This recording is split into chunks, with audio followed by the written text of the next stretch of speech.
So it kind of seems like we're in the middle of like a video game movie flood right now. Like every other month, it seems like a video game is being adapted to the silver screen. And even just on the horizon now, we've got Zelda movie, Street Fighter movie, we've got Sonic 4. Like it is constant. And that's kind of crazy when you think about it, because just 5 or 6 years ago, that was not a thing at all. Video game movies were the bottom of the barrel pieces of shit. I mean, here's a story. There was this one director named Uwe Boll. I'm sure if you know video game movies, you know who he is. And he would intentionally, on some like Mel Brooks, the producer shit, make the worst video game movies ever, because in Germany, there was some weird tax write-off thing that would allow you to make more money off a flop than a hit. So companies would just be giving him their properties and he would just make the worst, guys, I have a bunch of friends and we're gonna dick around and make a movie I have ever seen. And that was just the standard. Like even for producers who weren't like exploiting German tax code, you'd still have stuff like the Mario movie, the Resident Evil movies, Mortal Kombat Annihilation.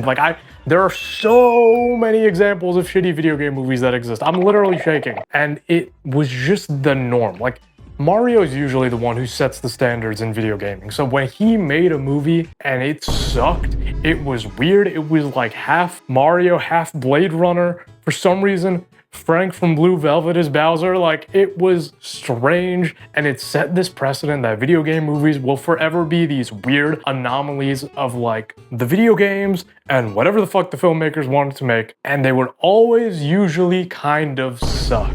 And that was the case until, I want to say, Sonic the Hedgehog 1. Now, Sonic 1 has its own like crazy production history. They literally changed him like halfway through the production, and it made a VFX studio got a business. Like, you were around for this. Rest in peace, Ugly Sonic. You will not be missed. There's actually like a Sonic right there, so I feel like I'm pointing to like my deity.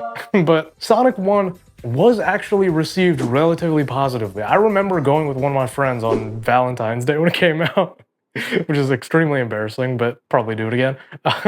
And we went, and we were just gonna clown the movie. And then we walked out, and we were like, holy shit, it was okay, it was tolerable. Has the prodigal son returned? And now it feels like we're just getting more movies of that caliber. Like the Mario movie, the animated Mario. Guys, this is gonna get so hard to like refer to because all these movies have the same name. But the Illumination Super Mario Bros. Movie, the first one, kind of operates on the same wavelength. It is fine. It is just okay. There is technically 3 acts. Mario doesn't look weird. There's no odd scene where he's like clamping onto some woman's titties. Like, that is not in this movie. It's a lot more normal. But man, is it kind of boring. I think this, and this applies to a lot of these other recent video game movies, you know, like the Mortal Kombat one, the, oh my god, why can I not remember any video game movies? It's because they're fucking forgettable, okay? That's probably why. It's because for some reason, all these movies are operating on mid-o'clock, okay? They are on the mid-frequency. They are peak Netflix movies. Do you remember in like the earlier days of Netflix? I mean, this kind of applies now, but like the really early days when you would just put on a theatrical movie, wash your dishes, and just have it as background noise. This is every video game movie ever made nowadays, and it is so annoying because like now that they've got these crazy budgets, they've got the talent behind them, they've got these A-list casts, they have backing from the original developers, I'm expecting a little better at this point. Like, okay, sure, Mario is not like the most story-driven franchise. I can kind of understand that the Mario movie is not like Citizen Kane. I'm not expecting that. But what I'm expecting is a movie with like a plot. I don't think that's an unreasonable thing to ask for in a narrative-based medium. There's this thing that Matt Stone and Trey Parker talked about in this NYU talk that I think about a lot when it comes to watching more modern video game movies, and it's the because and therefore rule. It's basically, if you're writing a script, you have all these beats in mind, but the justification to go to like the next beat should always be because and therefore. It should be a cause and effect. But a lot of these scripts are just saying, okay, this happened, and then this happened, and then this happened, which leads us to the Mario Galaxy movie, which is peak and then movie. This is the most shit happens movie I have ever seen in a movie theater, and I've seen a lot of bad stuff recently because I review movies as my job.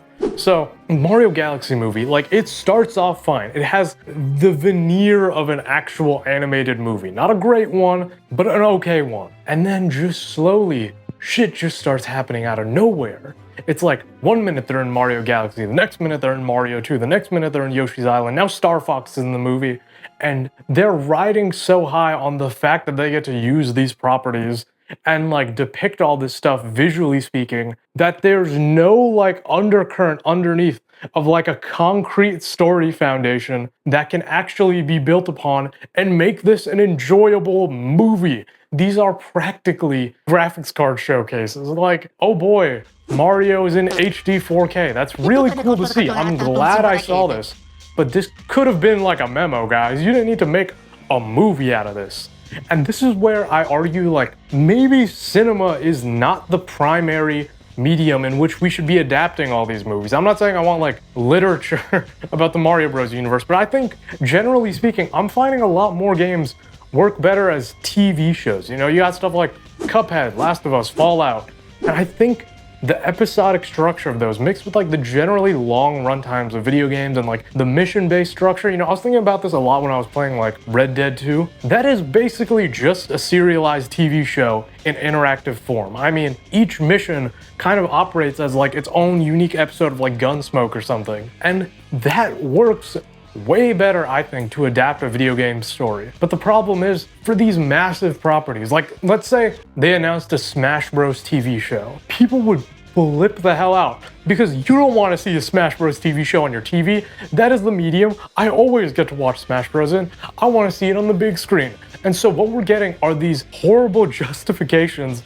these half movies, these slop movies put on screen because, hey, there is a market of people that will just watch anything with Mario's face on it in a theater. And you know what? The sad thing is, I am one of those people. I am that guy. And this brings me to the Sonic movies. We were talking about it before, but Sonic is like, for some reason, doing weirdly well in the theatrical space. And I don't get it because these movies are so mid. These movies are so mid. Can I tell you guys a story? I was on a plane and I was like, you know what? Let me put on Sonic 3. What the hell? Why not? I couldn't even get through the first 15 because I had already seen it. And once you've seen one of these movies, there is literally not a single reason, not an ounce of motivation you should have to rewatch them because it's slop. It is slop. It's slop. Even if it's like an okay movie, it's still kind of sloppy. And this brings me to a larger conversation about like discussions around media for children. I think that critics and people online always have this sentiment of like, well, okay, it didn't have the best story, but that's fine because it's a kid's movie. You've probably heard that 1,000 times.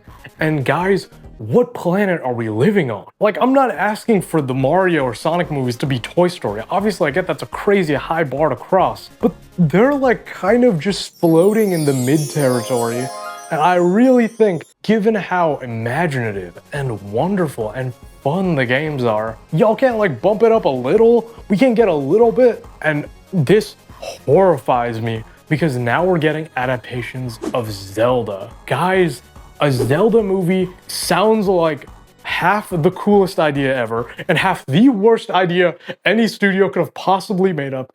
And it's being headed by like all the most horrifying filmmakers in Hollywood. Like the guy who produced Morbius is working on this movie. Really wrap your head around that one. Like, I legitimately cannot come up with a funnier Onion headline than that. And for some reason, that's real. That's happening. You're gonna see it next year. And I just really strongly believe we could do a little better. And so I guess I'm not saying like don't go out and watch these movies, but like if you're gonna watch them, maybe don't watch them in a theater. That's all I'm saying. Like I know that is the appeal, but just maybe show that like, hey, mediocrity is okay once or twice. You hand that shit in a third time, this is about to become like a problem. And so yeah, I don't know if that was just a little OD. I've just had this like constant gripe with video game movies being astonishingly mid when I know they could be better. So I really think we should be asking ourselves why video game movies haven't hit that standard of good, rewatchable, actually substantive. That's not how you say that word, but you get what I'm trying to say. And with that being said, I'll see you later. Bye-bye. This is really OD. I did not need to go this deep into it.